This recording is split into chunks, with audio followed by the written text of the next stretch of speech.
였으므로 우리 피아노 반주에 맞춰 묵도함으로 어버이 주일 및 창립 35주년 감사 예배 하나님 앞에 드리겠습니다.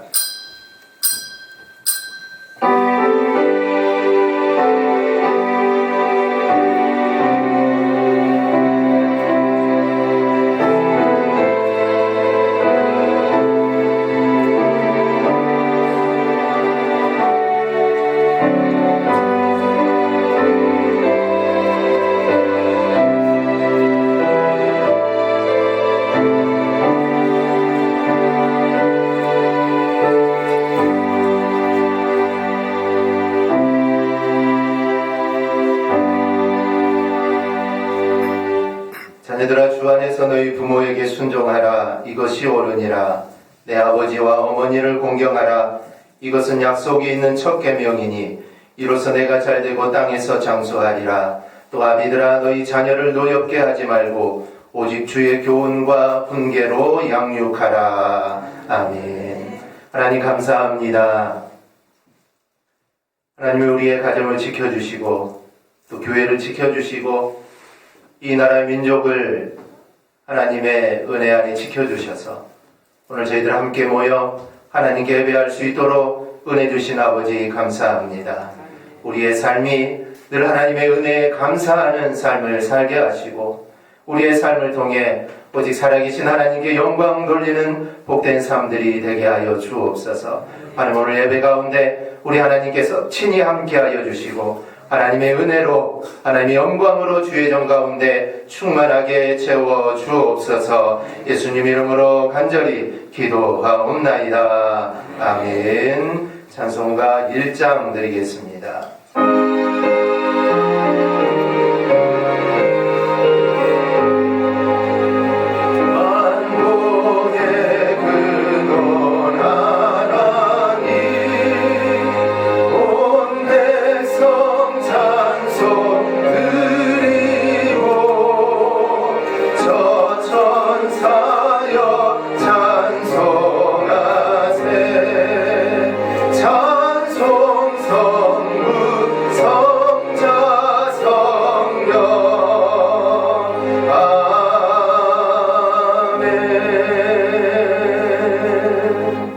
교동문 109번입니다. 교동문 109번 우리 한 절씩 교도하겠습니다. 교동문 109번입니다.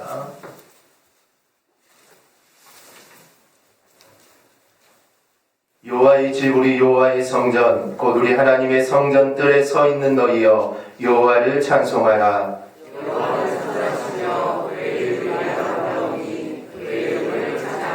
내가 주를 위하여 거하실 성전을 건축하셨사오니 주께서 영원히 계실 처소로소이다 하고,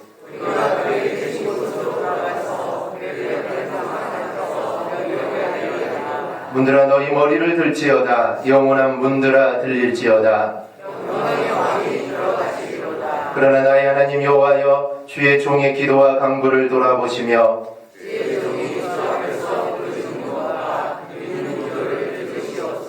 내가 곧 그들을 나의 성산으로 인도하여 그들의 번제와 희생을 나의 제단에서 기꺼이 받게 되리니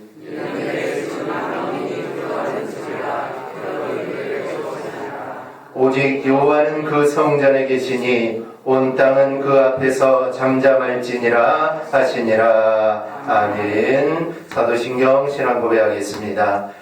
전능하사 천지를 만드신 하나님 아버지를 내가 믿사오며 그의 아들 우리 주 예수 그리스도를 믿사오니 이는 성령으로 잉태하사 동정녀 마리아에게 나시고 본디오 빌라도에게 고난을 받으사 십자가에 못 박혀 죽으시고 장사한 지 사흘 만에 죽은 자 가운데서 다시 살아나시며 하늘에 오르사 전능하신 하나님 우편에 앉아 계시다가 저리로서 산자와 죽은 자를 심판하러 오시리라. 성령을 믿사오며 거룩한 공예와 성도가 서로 교통하는 것과 죄를 사하여 주시는 것과 몸이 다시 사는 것과 영원히 사는 것을 믿사옵나이다. 아멘. 찬송가 208장 드리겠습니다.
우리 다 함께 기도드리겠습니다.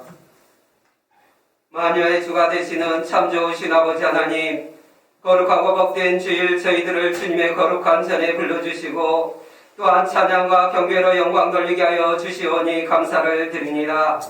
예배드리는 이 시간 주님의 보혈로 저희들의 심령을 정결하게 씻어주시며 성결한 심령으로 주님께만 예배하는 우리 대방의 성도들이 되어지게 하여 주시옵소서. 오늘 이 거룩하고 복된 성일 주님의 몸된 교회를 축복하시고 사랑하여 주시사 창립 35주년 기념주일로 온 성도들이 함께 주 앞에 나와 예배하게 하여 주시니 또한 그 은혜에 감사를 드립니다. 주 앞에 나와 예배할 때 그 은혜에 주님 우리 대가의 모든 성도들이 성령에 충만케 하여 주시며 구원의 소망 가운데로 든든히 세워 주시옵소서. 주님 교회를 통하여서 아버지 하나님 주께서 공급하시는 그 능력과 지혜로 말미암아 이 지역사회에 아버지 하나님 그리스도의 복음을 그리스도의 생명을 비추는 등대가 되어지게 하여 주시옵소서. 주님 교회에 나오는 성도들마다 아버지 하나님 주님 주시는 은혜의 강물에 온 몸과 온 심령이 잠기게 하여 주시며 은혜와 은사에 따라 주님 나라 확장을 위하여 헌신하며 충성할 수 있는 주의 백성들로 삼아 주시옵소서. 아버지 하나님 또한 저희 대왕의 성도들을 사랑하여 주셔서 귀한 목사님을 보내주시고 세워주심에 감사를 드립니다. 이 시간 아버지 하나님 우리 목사님 위에 성령의 두루마기를 덧입혀 주시고 목회의 모든 비전들 가운데 주께서 함께 동행하여 주시옵소서.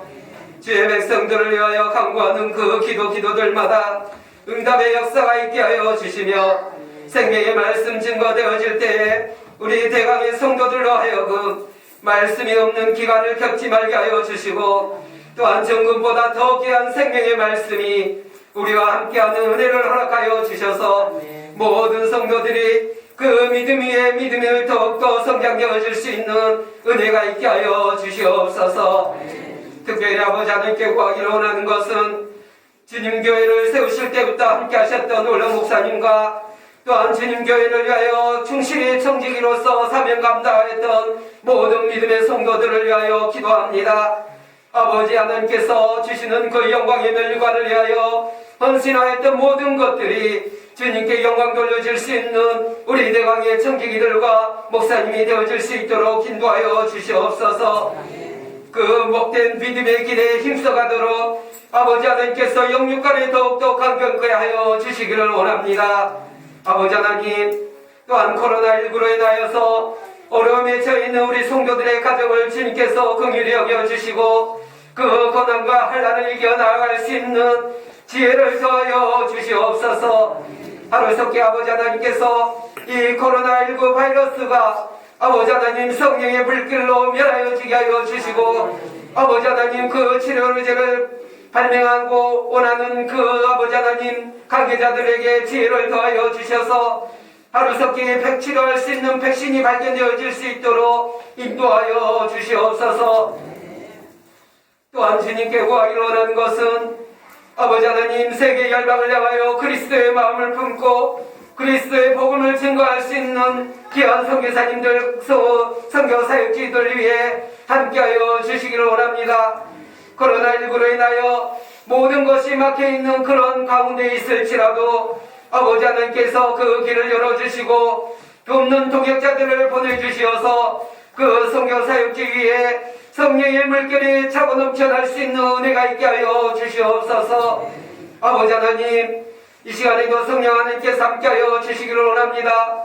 이처럼 하나님을 사랑하며 하나님의 사랑을 나누기를 원하는 우리 대왕의 성도들이 해집하여 예배하는 가운데 있사오니 이 은혜의 시간이 가벼이 지나가는 시간이 되어지지 아니하게 하여 주시며 오직 성령의 충만한 가운데 오직 하나님의 은혜 가운데 예배 돌릴 수 있는 영광 돌릴 수 있는 우리 대왕의 성도들로 삼아 주시옵소서. 이 시간 마치는 시간까지 성령 하나님께서 함께하여 주시기를 원하오며 우리를 권하여 주신 예수 그리스도의 이름으로 기도드리옵나이다. 아멘.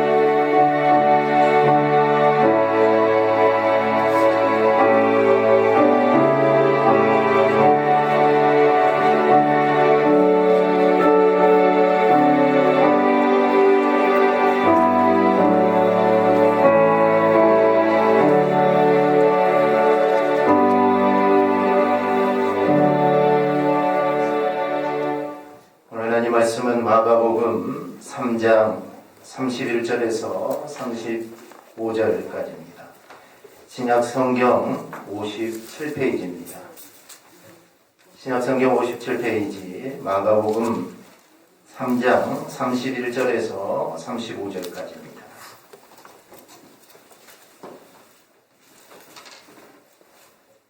마가복음 3장 31절에서 35절입니다. 찾으셨으면 우리 한 목소리로 우리 함께 보겠습니다. 그때 예수의 어머니와 동생들이 와서 밖에 서서 사람을 보내어 예수를 부르니 무리가 예수를 둘러 앉았다가 여짜오되 보소서 당신의 어머니와 동생들이 누이들이 밖에서 찾나이다. 대답하시되 누가 내 어머니이며 동생들이냐 하시고 둘러 앉은 자들을 보시며 이르시되 내 어머니와 내 동생들을 보라. 누구든지 하나님의 뜻대로 행하는 자가 내 형제요 자매요 어머니이니라. 아멘. 오늘 이 시간은 우리 안규현, 안규찬 우리 청년 나오셔서 특송 읽겠습니다.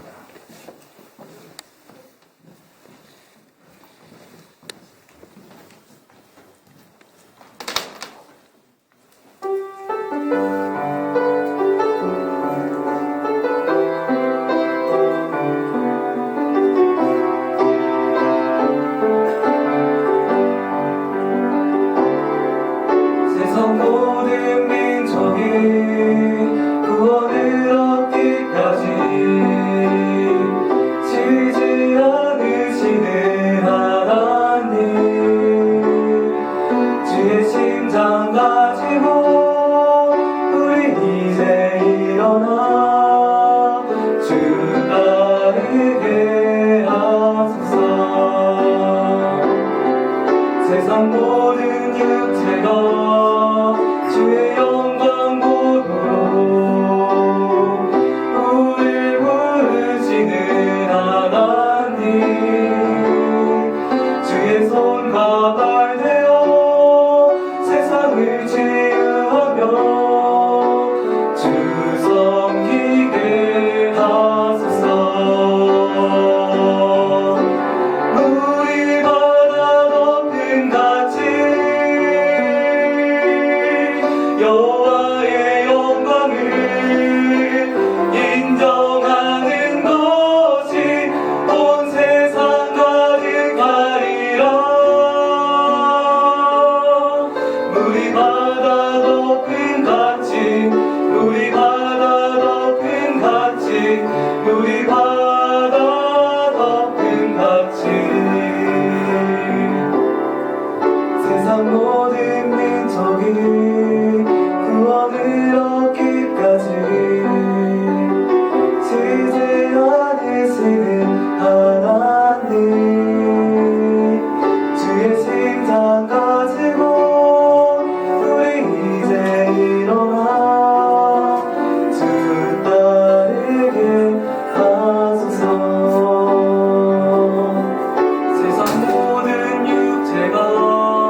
감사합니다. 오늘 저희들도 함께 모여 하나님께 예배하며 이 시간 또 귀한 말씀 저희들 듣습니다. 하나님 성령 하나님이 우리의 심령 가운데 우리 마음 가운데 함께하여 주셔서 이 시간 들려지는 말씀이 귀한 하나님 말씀이 되게 하여 주시고 정말 이 말씀이 우리의 마음밭에 자리를 잡아 우리의 믿음이 또 자라고 우리가 이 땅을 살아가면서 이 말씀을 붙잡고 살아가는 복된 말씀이 되게 하여 주옵소서. 예수님 이름으로 간절히 기도하옵나이다. 아멘. 우리 인간에게는 내 자신을 이 세상에 존재하게 만들어준 두 주체로서 우리가 정말 무조건적으로 순종해야 할 대상이 둘이 있습니다. 이 두 주체가 없었다면 인간은 그 어느 누구도 이 세상에 태어나 살아갈 길이 없습니다. 그것은 바로 천지를 만드신 여호와 하나님과 또 오직 하나님의 섭리에 의하여서 살과 피를 나에게 나누어 주심으로 나를 낳고 키워주신 부모님입니다. 더욱이 하나님 우리의 정말 머리털까지도 세시고 우리를 끊임없이 용서하시고 또 우리를 구원해 주시는 그 정말 하나님의 사랑으로 우리를 돌보십니다. 또한 부모님은 이 땅에서는 더 이상 찾아볼 수 없는 그 헌신으로 우리를 낳고 또 우리를 키워주십니다. 따라서 인간은 그분들이 나에게 정말 쏟아주신 그 사랑으로 인하여 그분들께 우리는 순종해야 합니다. 그리고 거기에 더하여서 우리는 복종해야 하는 것입니다. 특히 인간은 누구나 늙고 죽기 마련입니다. 그리고 노년기에는 용육이 약해지기 마련입니다. 따라서 자식된 자는 부모님의 은혜에 대해서 정말 10분지 1이나마 보답하는 기회로서 그리고 나아가서는 자신의 자녀들에게 본을 보이기 위해서라도 우리가 부모님을 기리고 부모님을 잘 양육해야 하는 것입니다. 성경도 거듭하여 이 효도와 또 순종의 당위성 그리고 그에 대한 상급을 하나님께서 정말 직접적으로 계명으로 우리에게 규정하고 있습니다. 출애굽기 20장 12절입니다. 우리 함께 읽어볼까요? 함께 봅니다. 내 부모를 공경하라. 그리하면 내 하나님 여호와가 내게 준 땅에서 내 생명이 길리라. 아멘. 여기서 공경하라 라는 이 말씀은 카페드라는 단어입니다. 그런데 그 뜻은 무겁다, 존귀하다 라는 뜻을 가진 명령형입니다.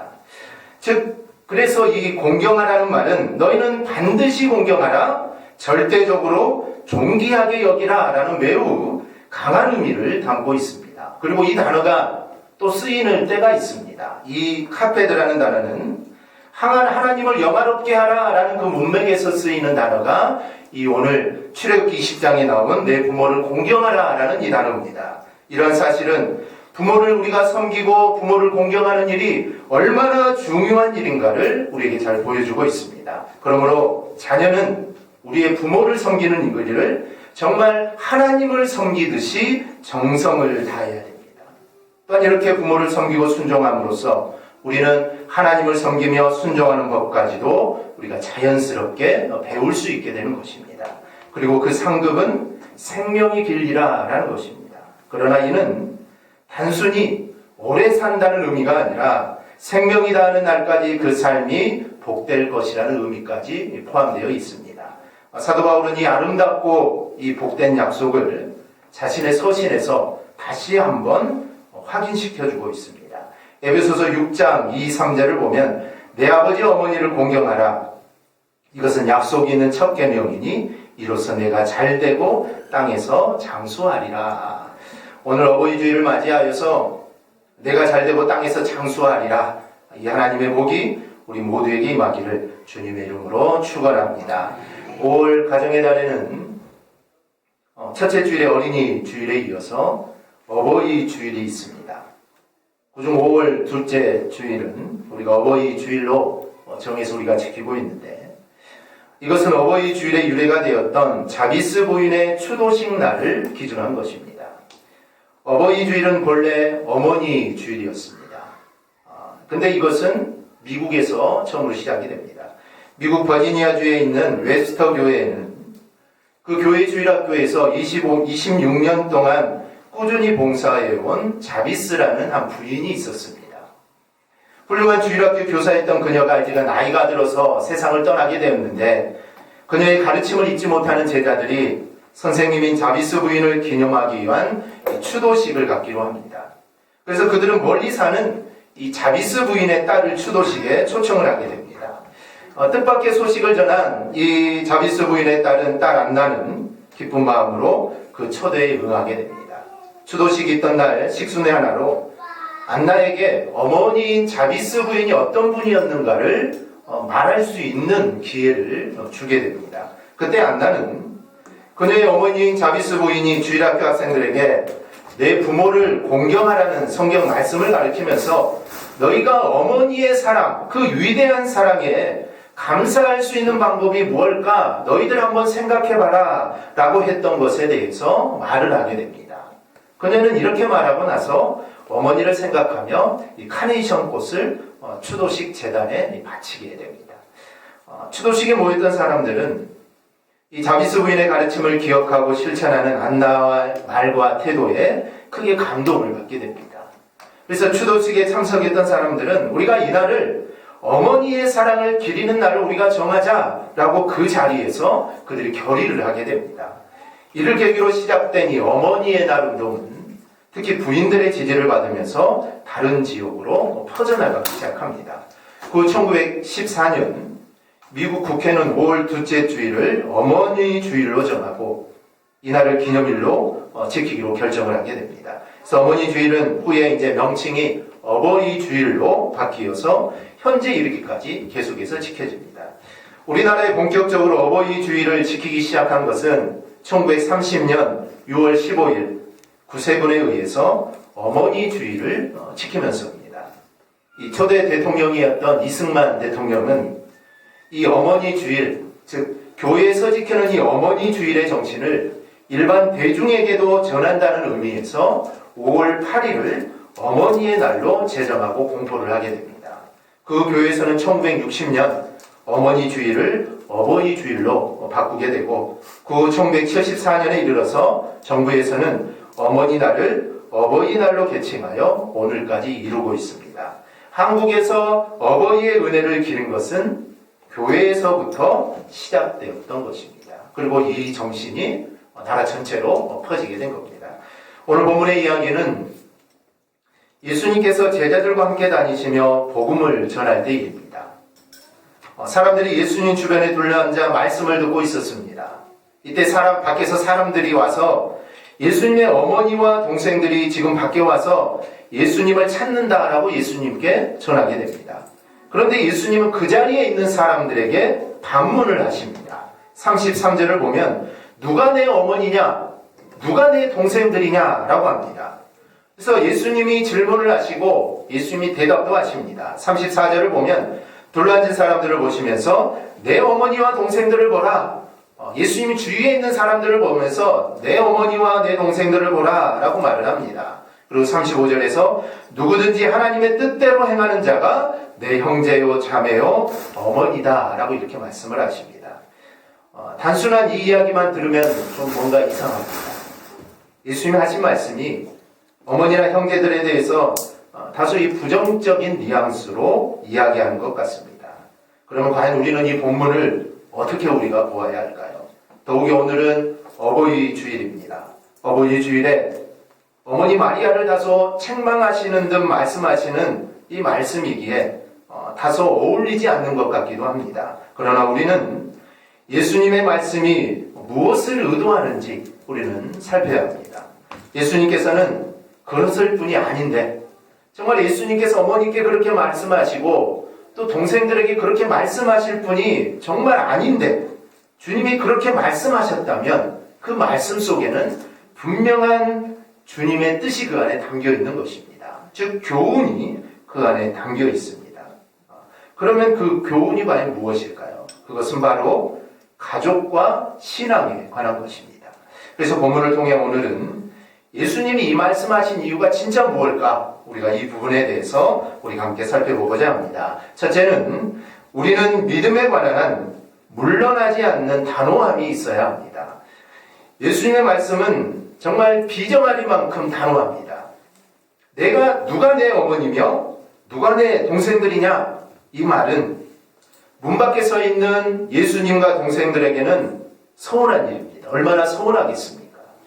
지금 밖에 있는 저자들은 내 어머니와 동생들이 아니다 라는 이런 말로 비치기 때문에 동생들은 그렇지만 동생들은 그럴 수도 있지만 어머니 입장에서는 얼마나 이 말씀이 서운하겠습니까? 하지만 주님은 분명하게 그렇게 말씀하셨습니다. 한 걸음 더 나아가 주변에 둘러앉은 사람들을 보면서 내 어머니와 내 동생들을 보라 라고 이렇게 말을 합니다. 즉 밖에 기다리고 있는 어머니와 형제들이 바로 나의 동생과 어머니가 아니라 바로 그분들은 그런 분들이 아니라 지금 나와 함께 있는 이 사람들이 내 어머니고 내 형제들이다 라고 말을 합니다. 우리는 이렇게 단호하신 말씀하신 이유를 알아야 됩니다.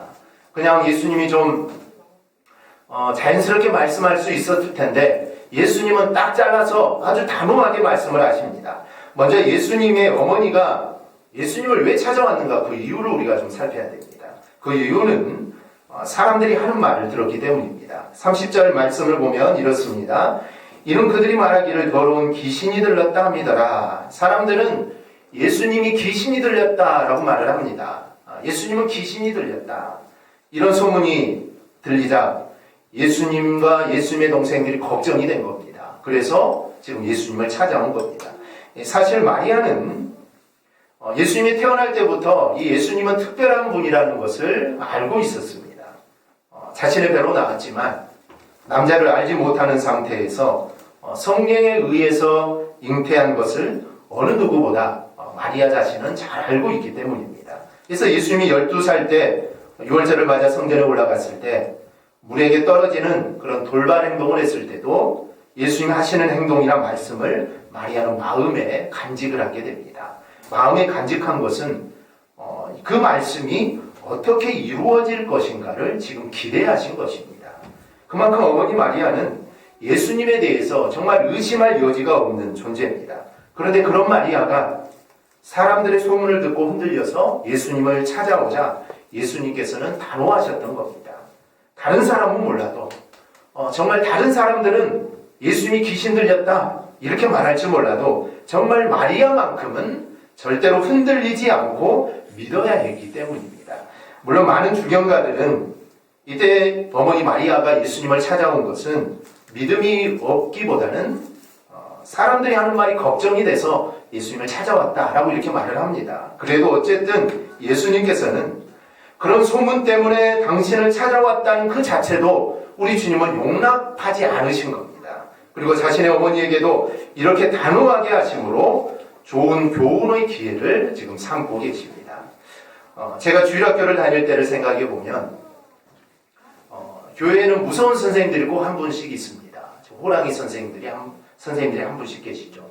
지금은 별로 없지만 전에는 꼭 무서운 선생님들이 한 분씩 계셨습니다. 그래서 예배를 드리다가 누군가 떠들면 그 호랑이 선생님이 그 학생을 혼내는 것이 아니라 목사님 아들이나 장로님 아들을 혼냅니다. 목사님 아들이나 장로님 아들은 잘 듣고 있는데 괜히 혼을 납니다. 그러면 그 떠들던 학생이 조용해지죠. 오늘 예수님이 이러한 행동을 하신 것도 이와 비슷한 그런 이유입니다. 그렇다면 무엇에 대한 교훈일까요? 그것은 가장 가까운 가족일지라 하더라도 믿음에서는 단호할 수밖에 없다는 것을 오늘 우리에게 보여주십니다. 마리아 입장에서 재구성하면 마리아는 정말 그 어떤 소문이 자기에게 들린다 할지라도 마리아가 할 수 있는 일은 뭘까요? 마리아가 할 일은 정말 그 주님을 믿고 기도하고 섬기는 일밖에 없음을 마리아는 알아야 했습니다. 비록 육신적으로는 마리아가 예수님의 어머니입니다. 하지만 실제로는 자신도 예수님을 섬겨야 하는 이 죄인이기 때문입니다. 어떤 걱정스러운 소문이 들리더라도 예수님을 신뢰하고 예수님이 하시는 일들이 그대로 이루어질 것을 그는 단호하게 믿었어야 했습니다. 이렇게 예수님은 믿음이라는 부분만큼은 정말 단호하셨습니다. 그래서 이 점을 우리가 분명하게 하기 위해서 주님은 누구든지 하나님의 뜻대로 행하는 자가 내 형제요 자매요 어머니다 라는 말씀을 지금 주님이 덧붙이신 것입니다. 우리는 이 말씀을 그대로 받아야 합니다. 그대로 문자 그대로 받아야 됩니다. 즉 믿음에 관한 한 타협은 없다라는 것입니다. 그게 가장 가까운 가족일지라도 그렇다라는 것입니다.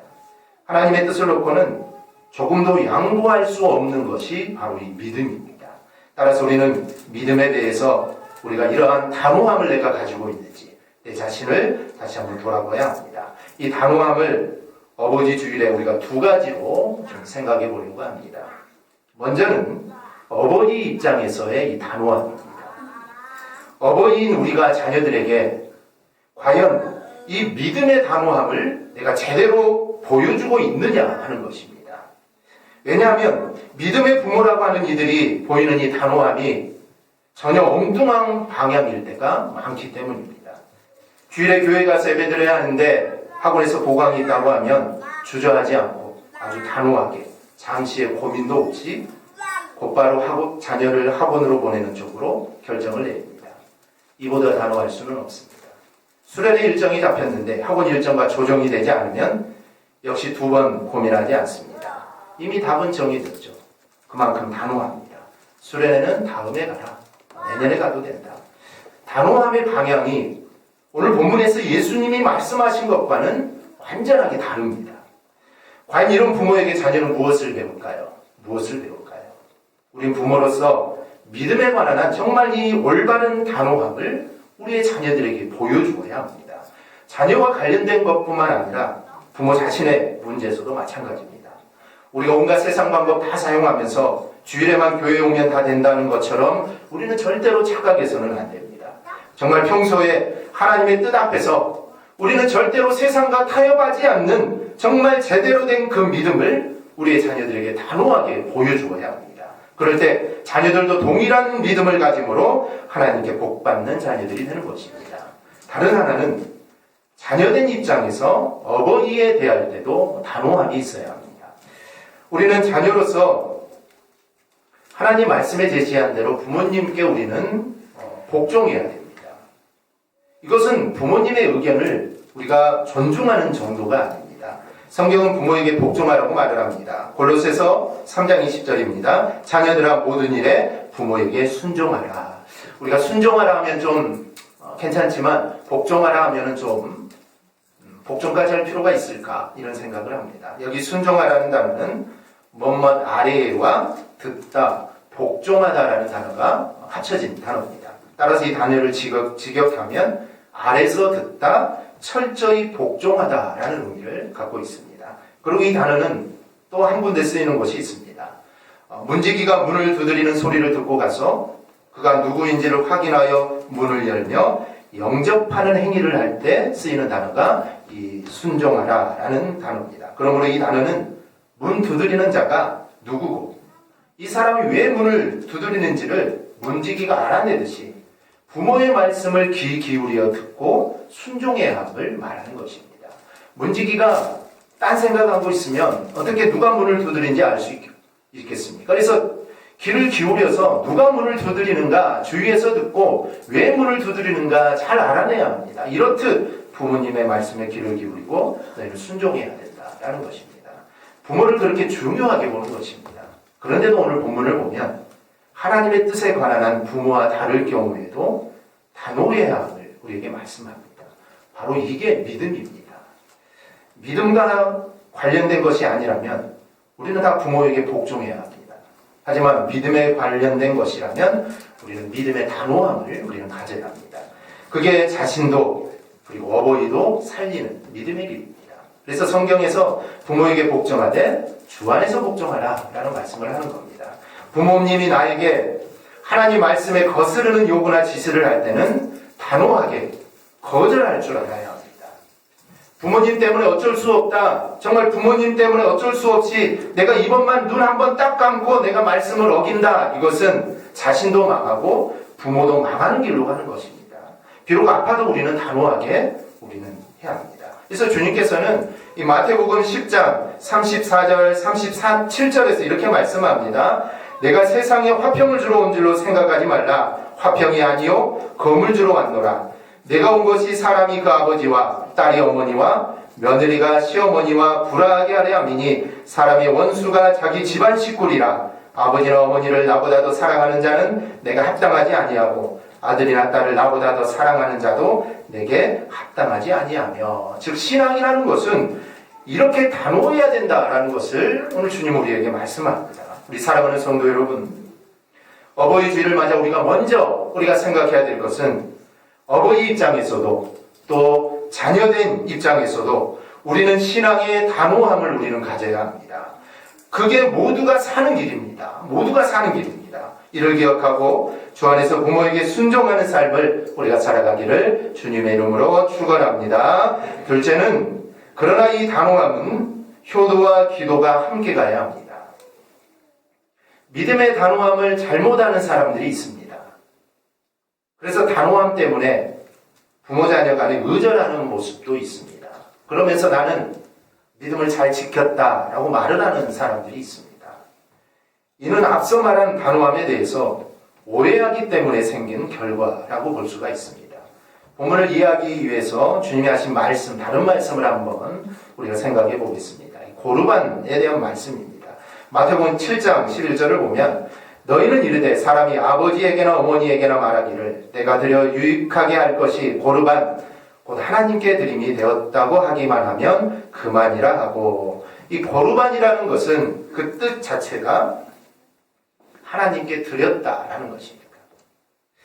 당시 사람들이 부모에게 드릴 것을 하나님께 드리면서 부모보다 더 큰 하나님께 드렸으니 어쩔 수 없다라는 의미로 고르반이라는 말을 사용했습니다. 이들은 하나님께 할 도리를 다 했으니 부모에게 할 도리를 못한 것은 어쩔 수 없다라고 이렇게 생각을 했습니다. 방금 전에 읽은 말씀은 그런 고르반은 인정할 수 없다라는 겁니다. 고르반이라는 것 자체를 오늘 주님은 비판하신 겁니다. 자신이 할 수 있는 어버이에 대한 도리를 하지 않는 것에 대해서 이 고르반이라는 핑계를 대서는 절대로 안 된다라는 것이 오늘 주님의 말씀입니다. 오늘 본문에서 예수님께서 어머니에게조차 우리가 이 단호하게 하셨던 모습을 보는데 이를 너무 지나치게 해석해서 신앙의 단호함을 어머니에 대한 책임을 가볍게 여기는 것으로 생각해서는 너희는 절대로 안 된다라는 겁니다.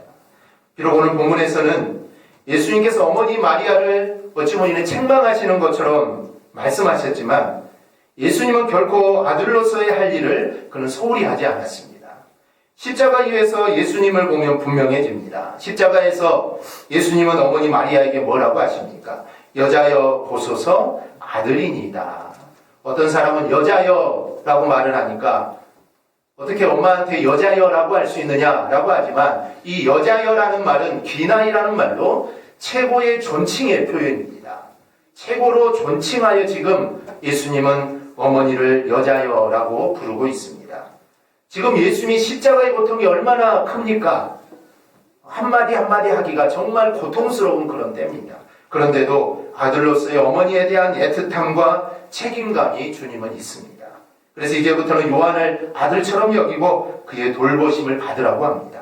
어머니에 대한 책임을 정말 자기 생명이 다하는 끝과 그 순간까지 다 하고 계십니다. 요한에게도 어머니를 부탁합니다. 그 자리에 제자인 요한에게 어머니를 맡기면서 보라 너의 어머니다. 너의 어머니니까 이제 잘 보양하라 라고 합니다.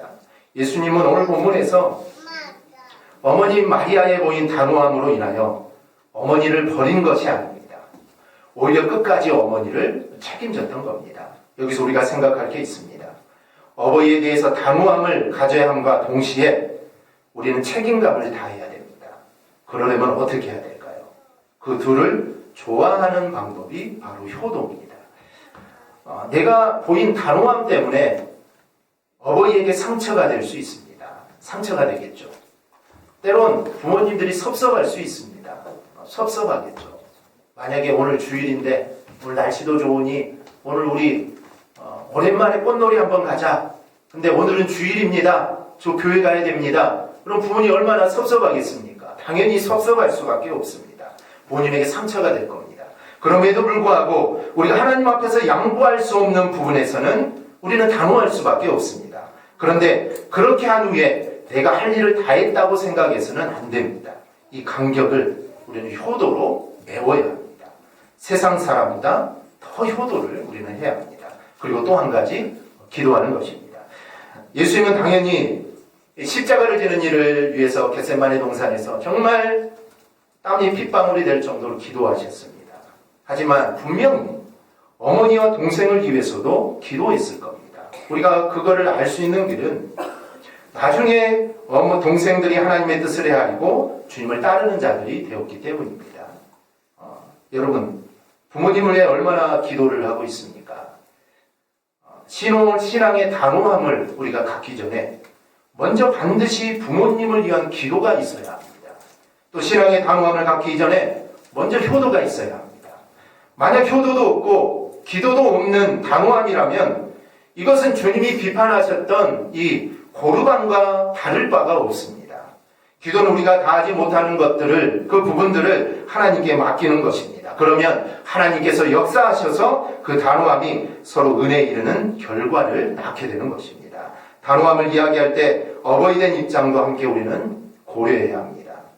어버이인 부모의 단호함은 때로 자녀들에게 이해할 수 없는 고집으로 보일 때가 있습니다. 그리고 그로 말미암아 의도하지 않은 상처받음이 우리의 자녀들에게 있을 수도 있습니다. 어버이인 우리의 단호함으로 생기는 자녀와의 이런 간격 역시 우리는 메꿔야 합니다. 이 간격을 메우는 것도 동일합니다. 먼저 기도입니다. 자녀의 신앙의 단호함을 보임과 동시에 자녀를 위하여 우리는 끊임없이 기도해야 합니다. 기도는 자녀를 하나님께 맡기는 것입니다. 우리의 자녀들을 어떻게 내가 할 수 있습니까? 그래서 우리의 자녀를 하나님께 맡기는 것이 기도입니다. 부모가 자녀의 모든 것을 책임질 수는 없습니다. 그리고 기도와 함께 자녀에 대한 관심과 자녀에 대한 사랑 또한 부족해서는 안 됩니다. 이건 없이 기도만 하는 것은 무책임으로 비춰지기 때문입니다. 그러니 기도하는 부모는 더 큰 사랑으로 자녀에게 다가가고 또 가까이 해야 합니다. 저는 어버이주의를 위하여 또는 어버이된 입장에서 자녀를 위하여 기도할 때 사도행전을 말씀으로 우리가 생각해 보고자 합니다. 사도행전 16장 31절을 보면 전도할 때 이렇게 전도하였습니다. 주 예수를 믿으라. 그리하면 너와 내 집이 구원을 받으리라. 분명 믿음은 개인적인 겁니다. 내가 믿어야 구원 갑니다. 목사들, 목사딸이라고 함께 천국 갈까요? 아닙니다. 이 구원이라는 것은 개인적인 믿음입니다. 복음을 받아들일 때 고백이 없이 이거는 개인적인 겁니다. 그런데 어떻게 내가 예수를 믿으면 내가 구원받은 것은 물론이고 가족까지 구원받을 수 있다라고 우리가 전도할 수 있을까요? 어떻게 한 사람이 믿는 것이, 한 사람이 믿는 게 그 집안의 구원이 된다는 것일까요? 여기에 바로 가족과의 관계에서 믿음의 단호함과 더불어 기도가 자리 잡는 것입니다.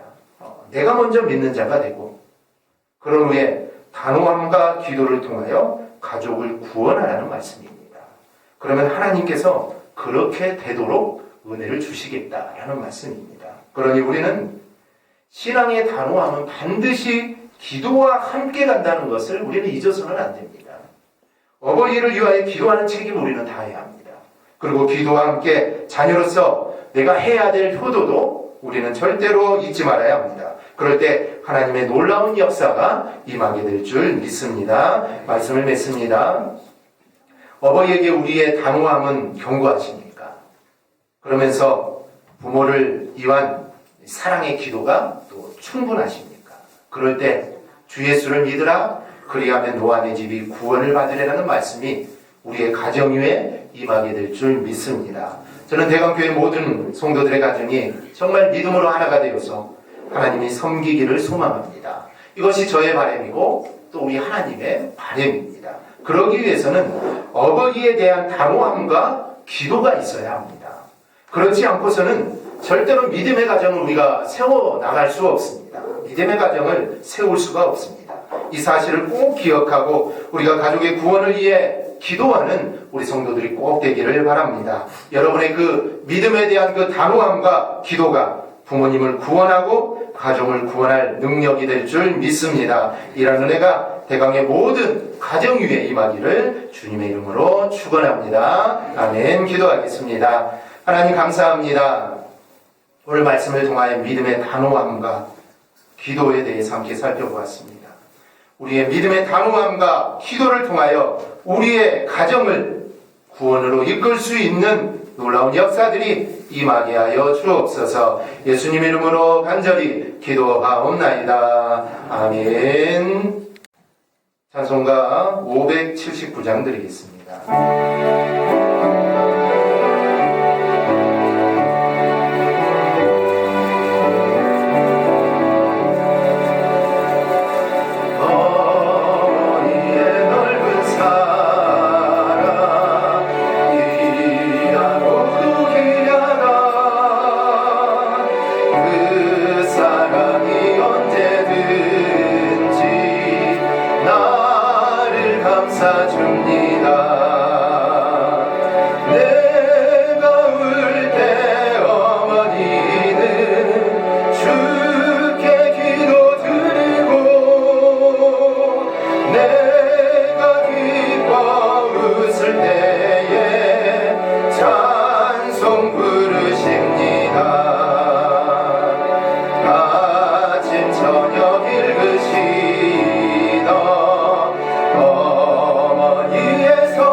주일헌금과 11조 건축선교 구제헌금 장학헌금 또 사순절 우리 40일 특별헌금 드리는데 장재성 목사 감사임을 드렸습니다. 무명으로 드렸습니다.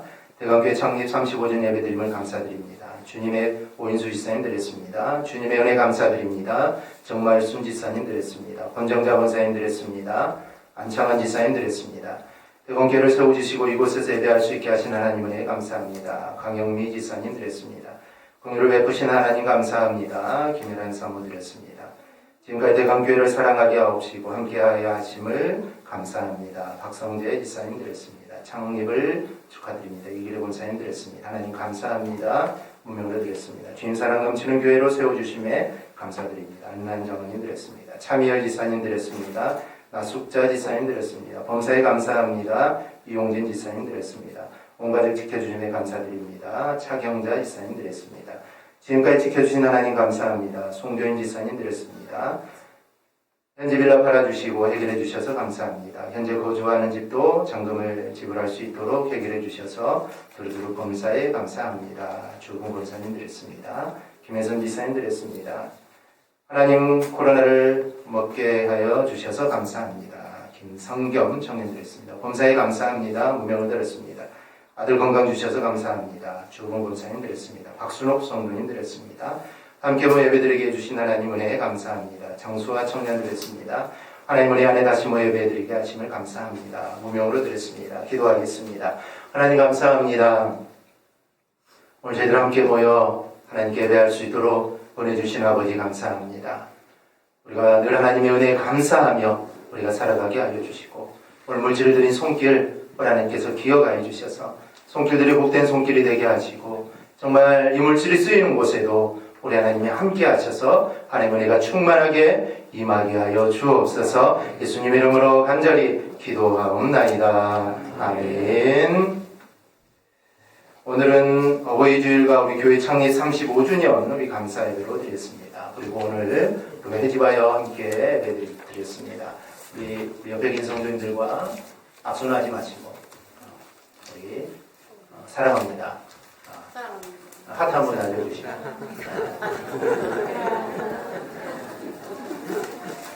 오늘 함께 보여드리는 감사를 드립니다. 우리 창립주일을 맞이하여서 우리 안은은 장로님 가정에서 우리 떡을 우리 모윤수 지사님 가정에서 선물을 준비해 주셨고요. 온체 오유나 오주의 어린 이름으로 우리 강단에 나나 화분을 이렇게 봉사해 주셨습니다. 감사를 드립니다. 우리 가시면서 떡은 개인당 하나 그리고 선물은 가정당 하나씩 이렇게 꼭 받아가시기를 바랍니다. 오늘부터 모든 예배를 정상화합니다. 교회 학교 예배도 오늘부터 시작했고요. 주일 예배, 11시 예배, 주일 오후 예배도 드립니다. 금요 기도회, 수요 예배, 새벽 기도회 모든 예배를 코로나19 이전으로 동일하게 드립니다. 이를 기억하시고 우리가 기도함으로 우리 함께 해주시기를 바랍니다. 우리가 사순절 40일 특별헌금을 우리 드렸습니다. 그래서 오늘도 이제 드렸는데요. 지난주까지 우리가 헌금한 액수가 51만 5천 원입니다. 51만 5천 원이었고요. 그래서 51만 5천 원 했다가 우리 선교부에서 좀 더 추가를 해서 우리 필리핀의 김윤균 선교사님과 에콰도르의 김영덕 선교사님께 각 50만 원씩 우리가 100만 원을 송금해 드렸습니다. 그래서 우리 이제 다른 선교사님들 계시는데 두 분 선교사님이 자주 선교 편지를 보내주십니다. 아마 다른 선교사님도 다 어려우실 겁니다. 하지만 두 분 선교사님은 매달 저희들에게 선교 소식을 또 보내주시고 그 현지 어려움들을 우리에게 말씀해 주셔서 우리가 두 분에게 이렇게 50만 원씩 송금을 해드렸습니다. 그래서 필리핀도 마찬가지고 에콰도르도 마찬가지고 아예 밖에를 나가지를 못합니다. 나갈 수가 없습니다. 나갈 수 있는 길은 이제 식료품 사러 갈 때도 이 에콰도르 같은 경우 보니까 가정에서 한 명 확인증을 받아가지고 한번 나가서 식료품 사는 게 그 외에는 절대 밖을 나갈 수 없는 그런 상황이라고 하더라고요. 그래서 선교지도 돌아볼 수 없고 또 뭐 사역할 수 없는 그래서 이제 송금으로 이렇게 보내주는 그런 일들을 하고 있는데 그래서 경제적으로도 어렵고 한국 교회도 어렵기 때문에 선교비도 많이 줄고 선교사님도 많이 한국에 들어오신 분들도 계십니다. 우리 GMS 총회도 보니까 많은 선교사님들이 한국에 들어와 계십니다. 좀 지나면 또 다시 선교지로 다시 가는 이제 그런 현상들인데요. 그래서 좀 어려움이 있어서 우리가 사순절 성교헌금을 드리기 전에는 우리가 이런 목적을 갖고 하지는 않았지만 성교헌금을 하는 동안에 또 이런 어려운 일들이 있어서 우리가 이렇게 도와줄 수 있어서 우리 두 분 선교사님 너무 감사하다고 교회도 어려운데 이렇게 헌금해 주셔서 감사하다고 이렇게 전해왔습니다. 그래서 이렇게 우리가 드린 헌금은 이렇게 처리를 했습니다. 그래서 오늘 드린 헌금은 그리고 전에 드린 헌금은 일단 성교부로 들어가고요. 성교부에서 50만 원씩 이렇게 지출을 했습니다. 우리 주일 예배는 들어오시기 전에 발을 체크하시고 또 손 소독하시고 외실에 입장해 주시기를 바라고요. 마스크를 착용하고 예배해 주시고요. 성도 간 거리를 두고 앉아 주시고요. 5월 한 달은 11시 예배를 녹화하여 홈페이지 밴드에 올리겠습니다. 5월 한 달까지만 하고요. 이후부터는 하지 않겠습니다. 구령 예배와 각종 모임은 당분간 하지 않습니다. 당분간 점심은 5월 한 달은 점심은 제공하지 않고요. 그대인 4층에 김밥과 라면이 준비되어 있습니다. 집에 갔다가 다시 오후 예배 오시기 힘드신 분들은 4층에 올라가셔서 간단히 식사하시고 그리고 오후 예배, 2시 예배 참석하시면 될 것 같습니다. 그렇게 해주시면 될 것 같고요. 우리 교우 동정입니다. 오로 목사님과 사모님은 지금 고흥에 좀 가 계십니다. 2주 정도 되셨는데 아마 좀 더 이따 오실 것 같습니다. 그래서 고흥에 지금 가 계시고요. 그리고 범수가 휴가를 나왔습니다. 범수가 좀만 늦게 나오면 또 못 나올 수도 있는데 나와가지고 일단 나왔으니까 8일 받아서 나왔다고 그러는데요. 이번 또 터져가지고 상황이 또 어렵게 될 가능성도 또 있습니다. 그래서 클럽에서 터졌지만 이게 또 교회까지 영향을 미칠 가능성도 우리가 배제할 수 없기 때문에 그래서 서로 우리가 이 방역에 대해서 좀 잘 지키면서 우리가 예배를 드려야 됩니다. 그래서 기자가 이게 이제 교회도 뭐 해당이 되는 겁니까? 종교시설도 이게 이제 영향을 미치는 겁니까? 아직 거기까지는 생각하지 않지만 이게 아마 더 퍼지게 되면 교회도 또 전과 같은 또 그런 일들이 벌어질 가능성도 충분히 있는 상황입니다. 그래서 우리가 더욱더 기도하고 우리가 모였는데 또 흩어지면 또 안 되지 않습니까? 그래서 이제 우리가 정말 예배를 좀 충실하게 잘 지켜나가야 되니까 우리 기도하고 또 우리가 좀 더 잘 지키면서 예배에 우리가 동참해 주시기를 바랍니다. 모든 예배를 정상하기 때문에 오후 예배 금요 기도에도 우리가 찬양을 다 합니다. 찬양을 하고 합니다. 그렇기 때문에 지난주에 말씀드렸듯이 첫 번째 칸, 두 번째 칸은 비워주시고 세 번째 칸부터 오후 예배 금요 기도에는 착석을 해주시면 우리 찬양단이 앞에서 찬양을 할 겁니다. 그럼 거리가 멀기 때문에 괜찮기 때문에 그렇게 해서 우리가 좀 주의하면서 예배를 진행하려고 합니다. 우리 기억하시고 우리 꼭 함께 기도해 주시기를 바랍니다. 우리 다른 광고 없으시면 우리 다 같이 일어나셔서 찬송가 499장 1절 드리고 축도함으로 주로 오전 예배 마치겠습니다.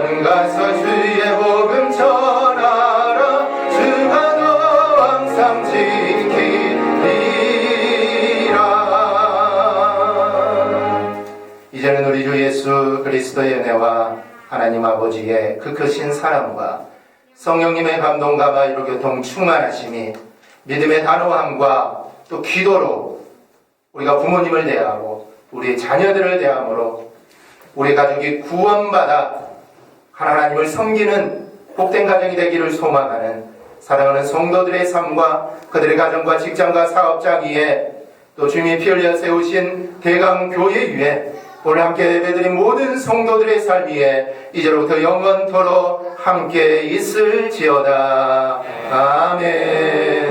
아멘. 아멘.